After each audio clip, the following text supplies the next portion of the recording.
축복의 인생 세 번째 시간입니다. 오늘 제목은 저주를 삼키는 축복의 인생이라는 제목으로 말씀을 나누려고 합니다. 성경에 보면 축복과 저주가 이렇게 번갈아 가면서 나오는 경우가 있습니다.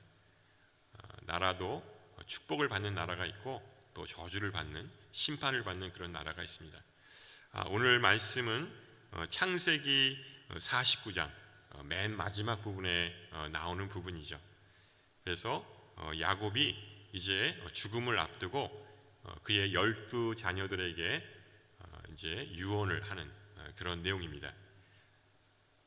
12 아들들을 다 유언을 하려면 얼마나 긴 시간이 필요했겠습니까?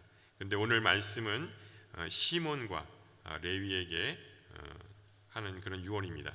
아마 12 아들 중에서 가장 이 축복의 유언을 했던 아들은 아마 11번째 아들인 요셉이었을 것입니다.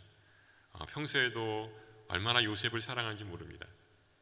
요셉이 없어졌을 때 정말 이 야곱이 음부에 내려갈 정도로 아주 고통스러웠다, 이렇게 이야기를 하고 있는데, 그 요셉을 축복하는 내용, 그것은 이렇게 나와 있죠. 너는 샘 곁에 무성한 가지라, 담장 넘어 뻗은 나무라, 내 아버지 내 선조의 축복보다 더 나은 복을 얻을 것이다.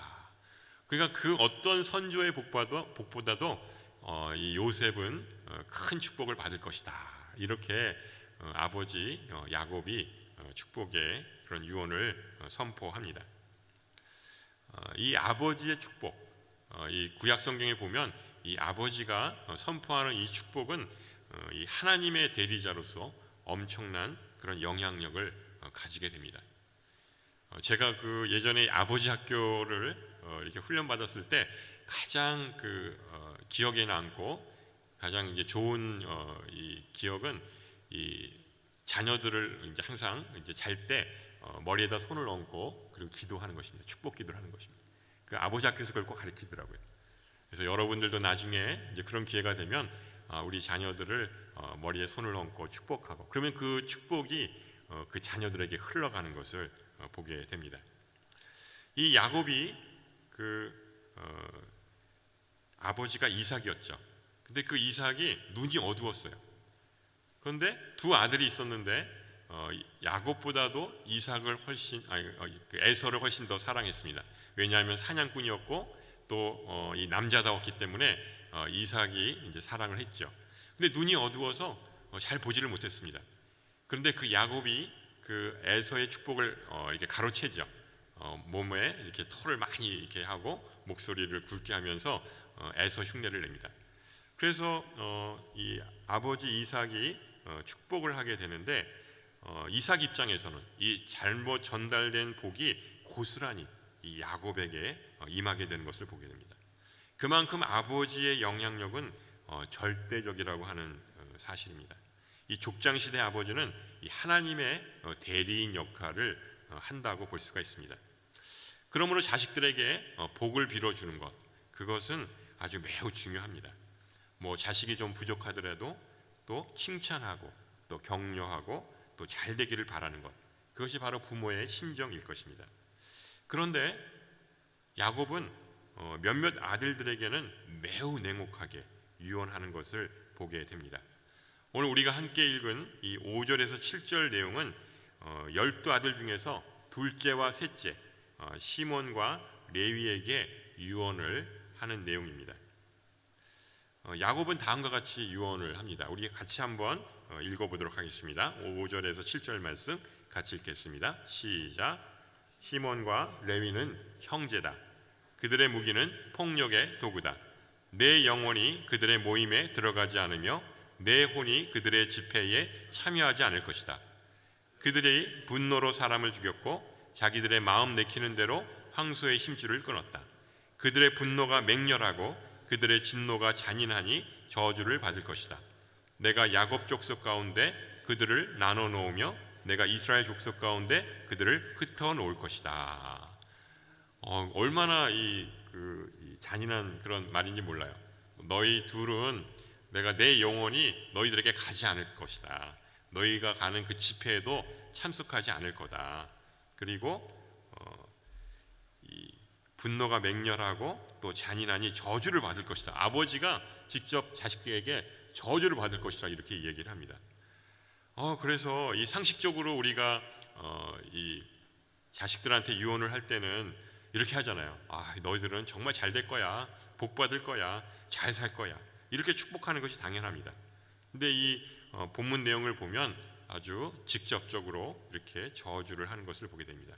아니, 도대체 무슨 일이 있었기 때문에 이 야곱은 두 아들 시몬과 레위에게 저주의 유언을 하게 되었을까요?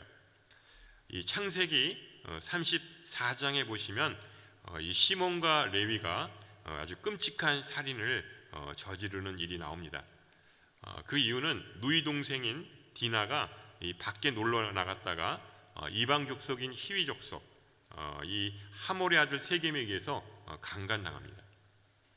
그런데 그 세겜이 디나를 좋아하게 됩니다. 그래서 아내로 달라고 청혼을 합니다.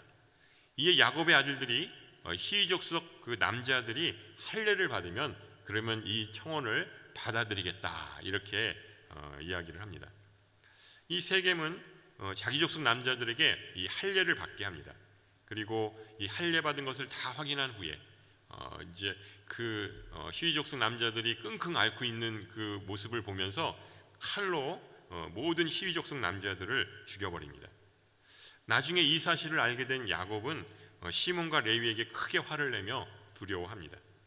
이 사건으로 인해서 시몬과 레위는 아버지 야곱으로부터 축복을 받지 못하고 저주를 받게 됩니다. 민수기에 보시면 이제 두 번에 걸쳐서 인구조사가 나옵니다. 맨 처음 출애굽했을 때 1장에 보면 인구조사가 납니다. 그러니까 각 지파별의 인구수가 나옵니다. 그때 이 시몬 지파의 수가 59,300명입니다. 그런데 26장, 이 40년 후에 가나안 입성을 앞두고 그들이 다시 계수를 합니다. 그때 시몬 지파의 숫자는 22,200명입니다. 그러니까 절반으로 뚝 떨어지는 것입니다. 그러니까 이 시몬 지파 숫자가 점점 줄어들어서 가나안 입성을 앞두고는 아주 절반 이하로 떨어지게 되는 것을 보게 됩니다. 나중에 계속 성경을 읽어보면 이 시몬 지파는 유다 지파에 흡수가 됩니다. 그래서 아예 나중에 없어져 버립니다. 그러니까 정말 이 아버지 야곱의 유언대로 된 거예요. 아주 시몬 지파는 나눠지고 흩어지고 그리고 결국 소멸돼 버립니다. 그럼 레위 지파는 어떻게 됐을까요? 레위 지파는 우리도 계속 기억하고 있죠. 제사장 지파, 그렇죠? 야곱의 유언대로라면 시몬 지파와 같이 흩어지고 없어져야 합니다. 그런데 레위 지파는 바로 제사장 지파죠. 거룩한 하나님의 성막과 성소를 관리하게 됩니다. 또 제사를 진례하는 일을 하죠.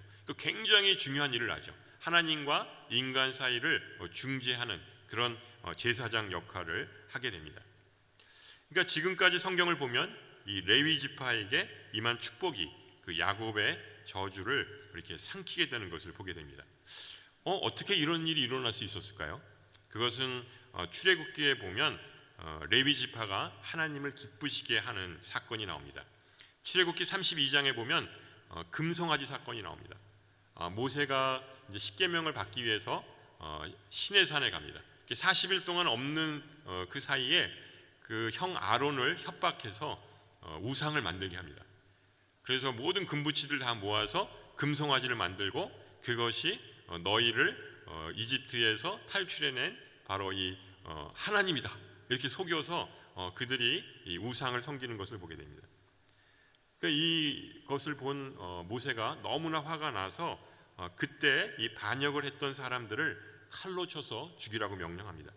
이때 레위 지파 사람들이 나서서 하나님을 배반하고 우상 섬겼던 이 3,000명가량의 이스라엘 백성들을 죽입니다. 그래서 출애굽기 32장 26절에서 29절에 보면 이렇게 나와 있습니다. 같이 한번 읽어보겠습니다. 모세는 이것을 보고 진영 입구에 서서 누가 여호와 쪽에 서겠느냐, 내게로 오라 말했습니다. 그러자 레위의 아들들 모두가 모세 앞에 모여들었습니다. 모세는 레위의 아들들에게 말했습니다. 이스라엘의 하나님 여호와께서 말씀하신다. 모든 사람은 옆에 칼을 차고 진영 이 끝에서 저 끝까지 두루다니며 각각 자기 형제와 친구와 이웃을 죽여라. 레위 자손들은 모세의 명령대로 시행했습니다. 그날 거기 쓰러진 사람들은 약 3,000명이었습니다. 모세는 너희는 오늘 너희 아들과 형제를 칠 정도로 여호와께 자신을 거룩하게 구별해 드렸다. 그러니 주께서 이날에 너희에게 복을 주실 것이다 라고 말했습니다. 그러니까 레위 지파에게 복을 주겠다 이렇게 하나님이 말씀하신 것이죠. 그래서 참으로 끔찍한 얘기긴 합니다. 왜냐하면 자기의 그 아들, 자기의 친구, 또 자기의 그 모든 이웃들을 이게 칼로 쳐서 죽였으니 얼마나 정말 마음이 아팠겠습니까? 그렇지만 이 여호와께 이 헌신이 되었다고 얘기를 하고 레위 지파에게 복을 주시겠다고 약속하십니다. 그러니까 이 앞에 나온 상황들을 살펴보면 이 레위 지파에게 내린 그 야곱의 저주와 또 모세의 그 축복이 서로 이렇게 충돌되지 않나라고 하는 그런 질문이 나올 수 있습니다. 여호수아서에 보면 이 12지파가 이제 가나안에 입성을 해서 이제 각기 기업으로 이제 땅을 배분받습니다. 그래서 이제 12지파들이 다 땅을 배분받죠. 그런데 배분받지 못한 지파가 있어요. 레위 지파입니다. 레위 지파는 땅을 기업으로 받지 못하고 이 성읍을 받습니다. 그러니까 42개의 성읍과 그다음 6개의 도피성, 그러니까 48개의 성읍을 받습니다. 근데 이 성읍은 12지파에, 그러니까 11지파죠. 11지파에 다 흩어져 있어요. 그러니까 한 곳에 모여 살지 않아요. 다른 지파들은 다 이렇게 한 곳에 모여서 사는데 레위 지파만은 이렇게 퍼져서 살게 되는 것을 보게 됩니다. 그러니까 이 야곱의 그런 저주대로 된 것이죠. 그런데 그 레위 지파에게는 하나님께서 사명을 주셨습니다. 어떤 사명이냐면 그 이스라엘 백성들에게 하나님의 말씀을 전하고 가르치는 일을 해야만 했습니다. 또는 하나님께 드리는 그 제사를 집례하고 또 성막을 관리하는 일을 하게 된 것입니다. 그러니까 레위 지파가 야곱의 유언대로 뿔뿔이 흩어져 지내게 되었지만 가장 영광스러운 하나님의 거룩한 일을 감당하게 됩니다. 그러니까 이것을 보면 하나님의 말씀은 정말 기가 막히구나. 정말 1.1획도 틀리지 않고 다 그 말씀대로 이루어진다고 하는 것을 보게 됩니다. 이것에 저는 또 굉장히 깊은 감동을 받았습니다. 우리는 성경에서 저주받은 또 한 존재를 만나게 됩니다. 성경에는 이렇게 그를 가르쳐 말하고 있습니다. 그는 주 앞에서 마치 새싹과 같이 메마른 땅을 뚫고 나온 싹과 같이 자라났다. 그는 수려한 풍채도 없고 화려한 위엄도 없으니 우리가 보기에 볼품이 없었다. 그는 사람들에게 멸시를 당하고 버림을 받았을 뿐만 아니라 고통을 겪었고 언제나 병을 앓고 있었다. 사람들이 그를 보고서 얼굴을 가릴 만큼 그는 멸시를 당했으니 우리마저도 그를 무시해 버렸다. 이 말씀은 이사야서 53장 2절에서 3절에 나오는 말씀입니다. 이사야 선지자의 이 예언의 말씀이 700년 후에 성취되는 것을 보게 됩니다. 하나님의 아들로 이 땅에 메시아로 오신다고 수많은 선지자들이 예언을 했습니다. 하지만 막상 그가 이 땅에 오셨을 때 아무도 알아보지 못했습니다. 아니, 인정하지 않았습니다. 왜냐하면 너무나 볼품없고 너무나 초라하고 너무나 가난했기 때문입니다. 심지어는 태어날 때 그 누울 자리가 없어서 마구간 여물통에 뉘어 놓아야만 했습니다. 머리 둘 곳조차 없는 가난하고 그런 초라한 모습이었습니다. 한때 병든 자들을 고쳐주시고 또 오병이어의 기적을 일으키셨을 때 많은 사람들이 환호하고 열광했습니다. 그를 왕으로 추대하려고 했습니다. 그가 예루살렘에 입성했을 때 군중들은 열광했고 그가 가는 길에 종려나무로 호산나 호산나 외치면서 환호했습니다. 그가 예루살렘에 입성했을 때 많은 이스라엘 백성들은 이제는 그 로마의 지긋지긋한 식민지배에서 벗어나서 이 다윗 왕 때처럼 열국을 다스리는 최전성기가 올 거라고 기대했습니다. 그런데 이게 어찌된 일입니까? 힘없이 그는 갈보리 언덕에서 스스로 십자가를 지고 못 박혀 죽어버렸습니다. 로마의 가장 극악무도한 이 사형 방법인 십자가에 달려서 죽고 말았던 것입니다. 그를 따랐던 그 수많은 사람들과 또 제자들, 이 모습을 보고 실망했습니다. 성경에 쓰여 있는 대로 나무에 달린 자마다 저주받은 자라고 그런 말씀이 기억나게 된 것입니다. 엘리 엘리 라마 사박다니, 나의 하나님 나의 하나님 어찌하여 나를 버리셨습니까? 예수가 십자가상에서 절규하며 외쳤던 그의 말을 기억하게 되었습니다.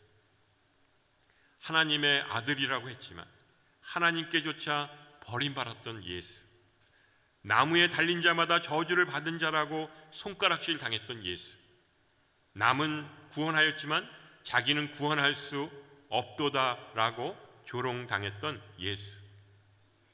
그러나 너무나 힘없이 죽어야만 했던 그 예수가 3일 만에 다시 살아났다는 소식을 듣게 됩니다. 그리고 자신의 입으로 3일 만에 다시 살아날 것이라고 했던 그 약속을 실현하게 된 것입니다. 그의 부활의 모습은 제자들뿐만 아니라 무려 500여 형제들에게 나타났다고 그렇게 성경은 쓰여져 있습니다. 그러니까 그의 부활은 현실이 되었고 또 그의 약속대로 이루어지게 된 것입니다. 한마디로 저주가 변해서 축복으로 이루어지게 된 것입니다. 로마서 8장에 보시면 이렇게 나와 있습니다. 35절에서 39절 말씀인데요, 우리 같이 한번 읽어보도록 하겠습니다. 누가 우리를 그리스도의 사랑에서 끊을 수 있겠습니까? 환난이나 공고나 핍박이나 배고픔이나 헐벗음이나 위험이나 칼이겠습니까? 기록되기를 우리가 종일 주를 위해 죽임을 당한다 할지라도 도살할 양같이 여김을 받았다라고 한 것과 같습니다. 그러나 이 모든 일에 우리를 사랑하시는 분으로 인해 우리가 넉넉히 이깁니다. 나는 확신합니다. 죽음이나 생명도 천사들이나 악마들도 현재일이나 장래일이나 어떤 능력도 높음이나 깊음이나 다른 어떤 피조물도 그리스도 예수 우리 주 안에 있는 하나님의 사랑에서 우리를 끊을 수 없습니다. 하나님은 우리의 삶을 처음부터 끝까지 주관하시는 분입니다. 때로 우리의 인생 가운데 화도 주시고 또 복도 주십니다. 우리가 온 마음을 다해서 하나님을 사랑하게 되면 그 저주조차도 복으로 바꾸어 주시는 놀라운 은혜가 있다는 사실을 깨닫게 됩니다. 사실 우리는 어떤 존재였습니까? 모두 다 저주받은 존재가 아니었습니까? 그런데 예수님 때문에 그 저주가 복으로, 축복으로 바뀌게 된 것입니다. 우리는 예수로 인해서 죽음에 상킴받아 진멸당해야만 했던 존재였지만 예수 그리스도의 십자가의 보혈로 죽음을 사망시켜서 우리에게 구원하여 주시고 또 영생의 축복을 주신 것입니다. 오늘 말씀을 통해서 하나님께서 우리에게 주시는 메시지는 무엇일까요? 그것은 오직 이 땅에 오직 하나님밖에는 의지할 자가 없다고 하는 사실입니다.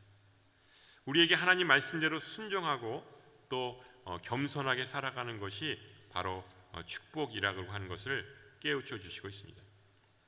사람들이 하나님 외에 세상의 다른 그 무엇으로 위로를 찾으려고 하지만 아무런 소용이 없습니다. 오직 하나님께만 의지해야 살 길이 보인다는 사실을 우리는 깨달아야만 합니다. 우리 모두는 저주를 삼켜서 축복으로 만드시는 그 하나님을 온 마음을 다해 사랑하시고 또 경외하시기 바랍니다. 지금 상황이 매우 어렵고 또 힘듭니다.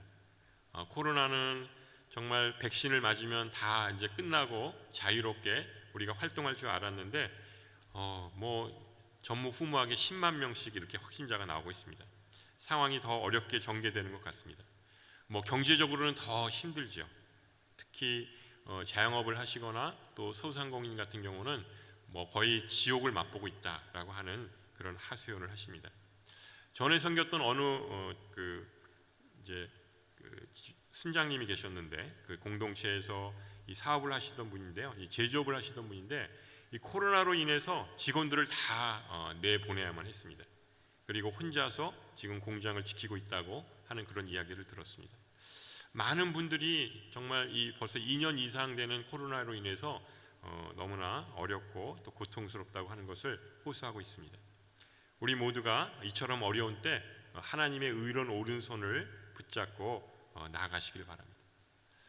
사실 목회자로서 가장 이 무력감을 느끼는 것은 이럴 때 그들을 어떻게 위로하고 정말 힘을 줘야 할지 좀 막막할 때가 있습니다. 제가 할 수 있는 일, 그것은 어려운 처지에 있는 그런 분들을 위로하고 또 격려하고 또 따뜻한 말 한마디라도 또 전해드리는 것이라고 생각합니다. 또한 그분들을 위해서 또 간절히 기도하고 말씀을 통해 용기와 소망을 북돋아 주는 일인 것 같습니다. 고린도전서 15장 55절에서 58절에 보시면 이런 말씀이 있습니다. 우리 같이 한번 읽어보겠습니다. 사망아 내 승리가 어디 있느냐? 사망아 내 독심이 어디 있느냐? 사망의 독심은 죄요 죄의 권세는 율법입니다. 그러나 우리 주 예수 그리스도를 통해 우리에게 승리를 주시는 하나님께 감사를 드립니다. 그러므로 내 사랑하는 형제들이여 굳게 서서 흔들리지 마십시오. 여러분의 수고가 주 안에서 헛되지 않음을 알고 항상 주의 일에 더욱 힘쓰는 자들이 되십시오. 그러니까 예수 그리스도를 통해서 우리에게 승리를 주신다고 약속하셨습니다. 우리가 그것에 감사하며 나갔으면 좋겠습니다. 그래서 우리가 어떠한 상황 속에서도 흔들리지 않고 또 우리가 하는 모든 일들이 정말 헛되지 않는다고 하는 것을 우리가 다시 한번 깨달았으면 좋겠습니다. 그래서 예수님을 통해서 넉넉히 이기며 승리를 주시는 우리 하나님께 감사와 찬송과 영광을 올려드리는 저와 여러분 되시기를 주님의 이름으로 축원합니다. 우리 이 시간 함께 찬양하며 나갔으면 좋겠습니다. 아까 우리가 살펴봤던 로마서 8장의 말씀처럼 그 무엇으로도 우리를 하나님의 그 사랑에서 끊을 수 없다고 그렇게 고백하고 있습니다. 우리 같이 찬양하며 나가도록 하겠습니다.